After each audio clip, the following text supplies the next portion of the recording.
नमस्कार दोस्तों, मैं हूं अर्पित और एक बार फिर से आपका स्वागत है। आज हम बात करेंगे समाजवादी पार्टी के नेता स्वामी प्रसाद मौर्य और उनके उस बयान के बारे में जो लगातार चर्चा में बना है या फिर ये कहें कि विवादों में बना हुआ है। तो सबसे पहले आइए हम इस बयान को ही देख लेते हैं, उसके बाद हम इसके बारे में बात करेंगे।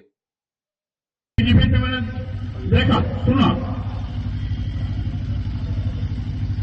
एक चलो नहीं, पूरी दुनिया में भारत एक ऐसा देश है जहां पत्थरों में प्राण प्रतिष्ठा किया जाता है।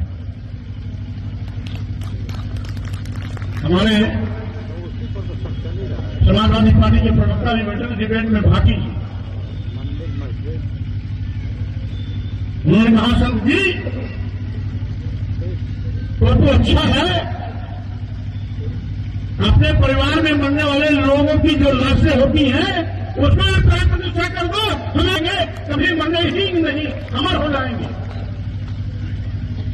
तो अगर प्राण प्रतिष्ठा करने से पत्थर सजीव हो जाता है, प्राण प्रतिष्ठा करने से तो मुर्दा क्यों नहीं चल सकता है? ये सोच है। यहां पर पाखंड है, भोग है, आडंबर है। तो ये थे स्वामी प्रसाद मौर्य, जिन्होंने ये कहा कि ये कैसे संभव है कि प्राण प्रतिष्ठा के बाद पत्थर की मूर्ति में प्राण आ जाएं। तो अब ये एक सवाल है और ये एक महत्वपूर्ण सवाल है राजनीति की दृष्टि से भी। क्यों? क्योंकि स्वामी प्रसाद मौर्य ने पहली बार ऐसा बयान नहीं दिया है। हालांकि खुद समाजवादी पार्टी के भीतर से ऐसी आवाजें आ रही हैं, ऐसी मांग आ रही है कि इनके ऊपर कार्रवाई की जाए, इन्हें पार्टी से निष्कासित कर दिया जाए, लेकिन वास्तव में ऐसा कुछ भी होने वाला नहीं है। इसके बारे में सब लोग बिल्कुल आश्वस्त रहें। इसके पीछे वजह यह है कि सभी जानते हैं, अभी आपने देखा होगा कि 22 तारीख को राम मंदिर की प्राण प्रतिष्ठा के साथ भारतीय जनता पार्टी ने लोकसभा चुनाव 2024 का अपना अभियान प्रचार का शुरू कर दिया है। भारतीय जनता पार्टी की अधिक से अधिक ये कोशिश है कि वो हिंदुओं को अपने पाले में धर्म के नाम पर, राम के नाम पर कर ले। ऐसे में जो विपक्षी दल हैं वो ये चाहते हैं कि अधिक से अधिक समाज में तर्कवाद को बढ़ावा दिया जाए और ये जो राम मुद्दा है, राम जी का मुद्दा है, राम मंदिर का मुद्दा है, उसके प्रभाव को कम किया जाए। इसी प्रयास के तहत इस तरीके के बयान स्वामी प्रसाद मौर्य पहले भी दे चुके हैं। ऐसा नहीं है कि उनका पहला बयान है, वो धर्म पर और भी ऐसे बयान इसके पहले दे चुके हैं और उनके ऊपर कोई कार्रवाई नहीं होगी, क्योंकि भारतीय जनता पार्टी की राजनीति का सामना करने का यही एक तरीका है। ये विपक्षी दल भी समझते हैं, क्योंकि अगर आप खाली राम भक्ति की ओर ही आगे बढ़ेंगे तो फिर भारतीय जनता पार्टी से ज्यादा आगे तो बढ़ नहीं पाएंगे।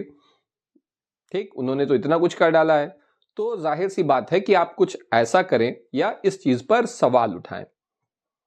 इसके अलावा खुद अखिलेश यादव जो समाजवादी पार्टी के मुखिया जी हैं, उनका क्या कहना है? उन्होंने कहा कि ऐसा ऐसा होगा, मतलब प्राण प्रतिष्ठा के बाद पत्थर की मूर्ति में प्राण आ जाएंगे, यानी कि वो इस बात में विश्वास करते हैं। स्वामी प्रसाद मौर्य नहीं करते हैं। ठीक है, ये पार्टी के भीतर की डेमोक्रेसी है, जो जैसा चाहे वैसा बोले। कोई भारतीय जनता पार्टी तो है नहीं कि कोई भी जो है, जो सुप्रीम लीडर हैं, उनके आदेश से दाएं बाएं नहीं हो सकता। सभी लोग अपने मन की बात कह सकते हैं। तो स्वामी प्रसाद मौर्य यहाँ अपने मन की बात कह रहे हैं और अखिलेश यादव अपने मन की बात कह रहे हैं। इसके अलावा एक और खास बात यह है कि अगर जो है स्वामी प्रसाद मौर्य का यहाँ पर जो लोग विरोध कर रहे हैं, उन्हें खाली यही डर है कि उन्हें उनके कुछ वोट कट सकते हैं, जिसकी वजह से वो ऐसी मांग कर रहे हैं, क्योंकि उन्हें डर है कि कहीं वो चुनाव में हार ना जाए।